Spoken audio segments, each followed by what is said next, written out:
ቢመስለንም ሌቱ ፍጹም የማይነጋ ተቆልፎ የሚቀር በሩ እንደተዘጋ እርሱን ተስፋ አድርገው ባመንክበት ጽና።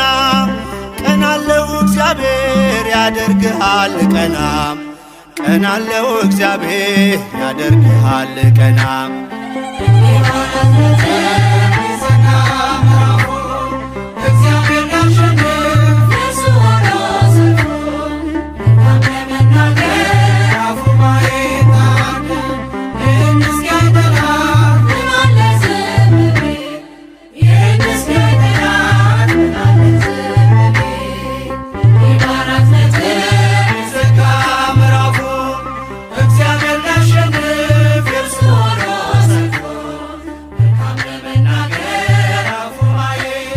ሁል ጊዜ በእግዚአብሔር እንከብራለን።